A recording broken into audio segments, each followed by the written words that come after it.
Let's begin with the foundations.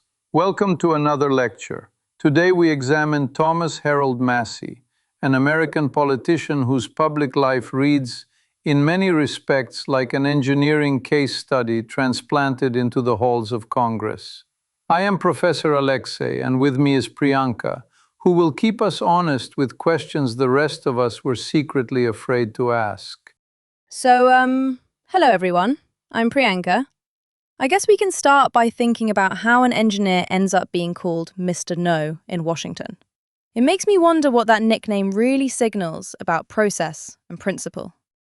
To frame our discussion, Thomas Massie is fundamentally a libertarian-leaning Republican and an MIT-trained engineer who represented Kentucky's 4th congressional district from 2012 until he lost the 2026 Republican renomination to Ed Galbraith. He blends a limited government philosophy with meticulous attention to constitutional procedure. Think of it as a systems engineer who insists that the operating manual be read aloud before anyone pushes a big red button. Maybe the best place to begin is by asking a simple question. When people say libertarian Republican, are we talking mostly about spending cuts or about civil liberties too? Because with Massie, we see both, right? It's important to understand that in his case, the bundle is coherent. Fiscal hawkishness, skepticism toward foreign intervention, and robust concern for civil liberties, especially surveillance. In the House, he served on committees such as Judiciary, Rules, and Transportation and Infrastructure, and chaired subcommittees including Technology and Innovation earlier, and later the Administrative State, Regulatory Reform, and Antitrust. Across these platforms, he pushed for single-subject appropriations, stronger war powers, and stricter warrant requirements in a digital age. For example, his 2014 amendment against backdoor searches and his 2026 Surveillance Accountability Act proposal to tighten facial recognition and license plate data use. Moving forward, why does this matter beyond one congressional career? First, the stakes on debt and surveillance are not academic. He famously wore a debt badge, an electronic display of the national debt, as a kind of ambulatory memento mori for appropriators. Second, he forced uncomfortable conversations, for instance when he challenged omnibus habits and when he helped compel release of the Epstein files via a bipartisan discharge petition in 2025, despite leadership resistance. In this context, we observe a durable tension between party discipline and an engineer's insistence on system constraints. I think the next thing we should talk about is how libertarianism fits inside the Republican Party. People sometimes assume it is just a flavor of conservatism, but the record shows real divergence on foreign policy and surveillance. Right. Let's start with the history. Massie grew up in Vanceburg, Kentucky, studied at MIT, and built a haptic startup, Sensible Technologies, which commercialized the Phantom device so that users could feel digital objects on a screen. He raised approximately $32 million in venture funding, accumulated around 24 patents, sold the company in 2003, then returned to Kentucky and won county executive office in 2010 on fiscal restraint. By 2012, he was elected to Congress, bolstered by endorsements from Rand Paul, Ron Paul, and Tea Party-aligned organizations. Almost immediately, he signaled independence by opposing John Boehner for Speaker in January 2013. Building on that, the nickname Mr. No was not, casual. In mid-2014, he had voted no hundreds of times. And sometimes, he was the only one. Like on the Undetectable Firearms Act in 2013, or later on several sanctions and foreign policy resolutions. Indeed, he often stood alone on foreign policy symbolism and sanctions, opposing, for instance, the Hong Kong Human Rights and Democracy Act and the Uyghur measures in 2019, Iron Dome funding in 2021, and broad Russia, Iran, North Korea sanctions in 2017. He also prioritized process. During the early pandemic, he forced the House to assemble a quorum on the $2.2 trillion relief bill in March 2020, a move many found infuriating, but which he framed as constitutional hygiene. Over time, his clashes with pro-Israel groups and with party leadership intensified, culminating in unprecedented outside spending and a primary defeat in 2026. Speaking of personal connections, as it were, I confess a certain professional curiosity about a legislator who treats procedure like a lab protocol. The blend of haptics patents and roll call demands is unusual, and from a research perspective, it invites us to test how engineering heuristics travel into political institutions. So yeah, moving on. Can we now shift to three big questions? First, how did that engineering background actually shape his politics? Second, what if he had aligned more with mainstream Republicans? And third, where does libertarianism go next? This logically leads us to big question one. How did his engineering background influence his political career? Consider three mechanisms. First, systems thinking. He treats Congress as a complex machine in which bad process yields bad outputs, hence his obsession with single-subject appropriations rather than omnibus packages. Second, prototyping and iteration. He uses amendments, coalitions, and occasionally exotic tools like discharge petitions to pressure test ideas when full bills cannot pass.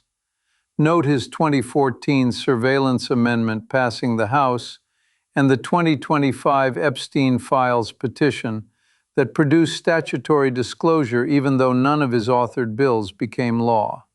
Third, measurement culture. The debt badge is a literal instrument panel worn on a lapel.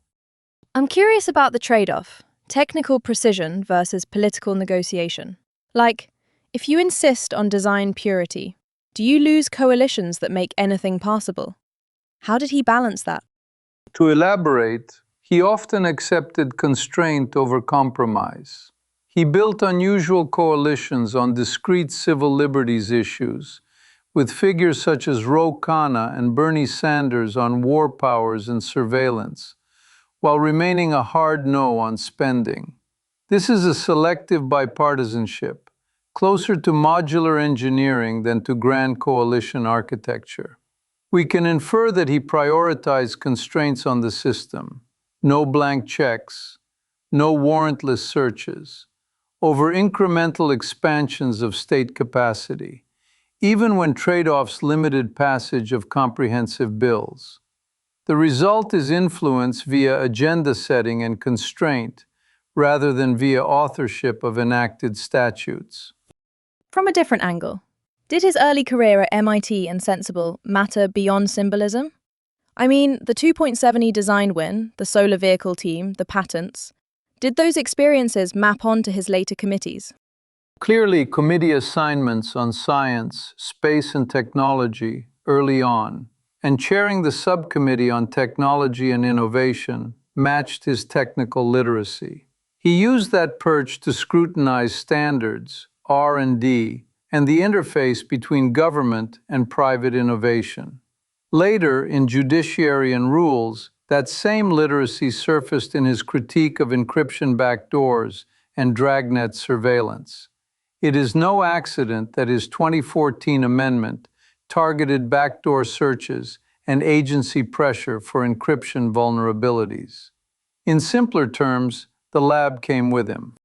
Let's transition to big question two.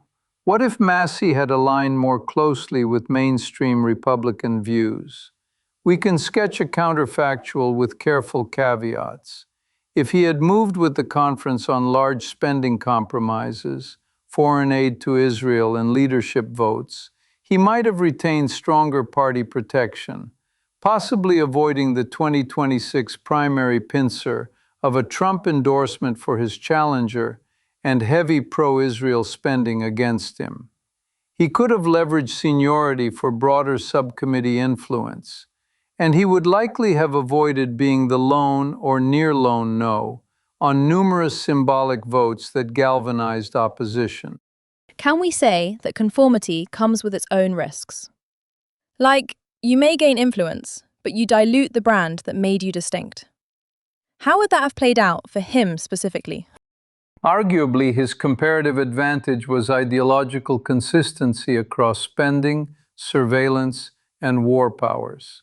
It allowed tactical alliances with civil liberties advocates and Tea Party fiscal hawks. A more conformist path might have secured him leadership goodwill, but at the cost of that unique coalition. It might also have reduced the probability of high-profile procedural gambits, such as co-sponsoring a motion to vacate Speaker Mike Johnson in 2024, or forcing disclosure via discharge petition in 2025. In short, alignment could have increased inside track influence, while decreasing the very dissent-driven leverage that defined his public identity. Maybe it's just me, but I wonder whether a mainstream-aligned Massie would have been less aggressive on surveillance reform. Like, would those cross-partisan efforts with, Ro Khanna have happened? In this context, selective dissent likely enabled those partnerships. Surveillance skepticism is a minority position within both parties when reauthorizations arrive under national security banners. A more conformist approach might have muted his willingness to threaten reauthorizations or to demand sharper warrant language. As it were, the cost of independence was high, but the counterfactual suggests the price of conformity would have included fewer civil liberties wins at the margin. On to our next point, big question 3. What is the future of libertarianism in American politics? We observe two cross-currents. Opportunities exist where debt arithmetic and digital surveillance collide with public unease. The national debt is no longer an abstraction when interest costs crowd out priorities. And the proliferation of facial recognition and automated license plate readers creates a transpartisan privacy coalition. Additionally, war weariness can revive pushes to repeal open-ended authorizations, such as the 2001 and 2002 AUMFs, positions Massie backed. I often think the obstacles are just as important. Party discipline, outside spending, and the appetite for sanctions as a symbolic tool. How does libertarianism adapt if those structures persist? Fundamentally, libertarian strategies may lean toward constraint and transparency rather than program building. We can expect more use of procedural levers, cross-partisan issue teams, and targeted amendments that narrow surveillance authorities or sunset emergency powers. Yet there are headwinds. Bipartisan enthusiasm for sanctions and foreign policy signaling remains strong, where Massie's dissent is a minority view. And well-funded outside groups can make single-issue apostasy electorally expensive, as seen in his 2026 primary against Ed Galrain, where pro-Israel spending topped $9 million within a historically costly, roughly $32 million contest. The path forward is thus narrow but navigable on civil liberties and debt process reforms. What comes to mind next is policy domains. Are there specific areas where libertarian arguments like Massie's might win in the near term?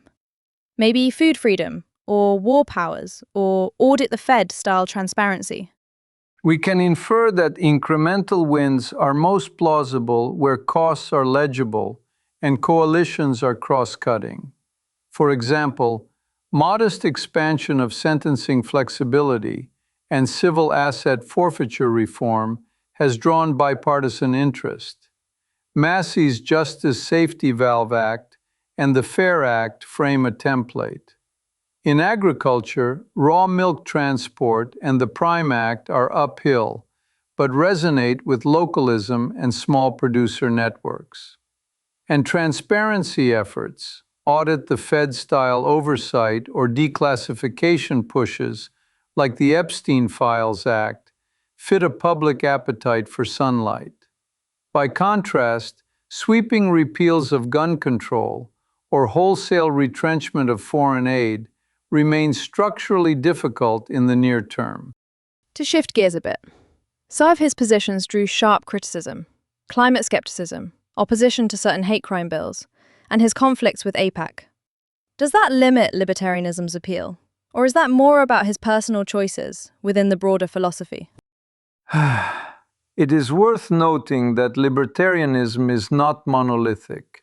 Some of Massie's stances, such as questioning aspects of the climate consensus or comparing vaccine mandates to historical atrocities in a subsequently deleted post, were contested on empirical and ethical grounds, and those choices likely narrowed coalitions. However, his core through line, debt restraint, civil liberties, and non-intervention, retains distinct constituencies, especially among voters skeptical of surveillance and omnibus spending.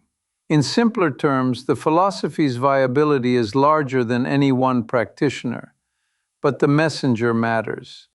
In conclusion, Thomas Massie is best defined as a constitutional conservative of libertarian bent, operating with an engineer's insistence on process integrity and willing to pay electoral costs to maintain that posture. Today we ask three questions: how engineering shaped the politics, what a mainstream-aligned counterfactual might have yielded, and where libertarianism could plausibly go next in an era of debt strain and pervasive surveillance. So, I guess that kind of sums it up. Maybe for further study, we can all look at how libertarian ideas actually change fiscal procedure on the margin, like single subject bills, sunsets, and transparency mandates. Thank you, Professor. This then completes our present analysis. Thank you for listening to another lecture. We wish you clarity of thought, careful citations, and perhaps a small wearable display to remind you of first principles. Until next time.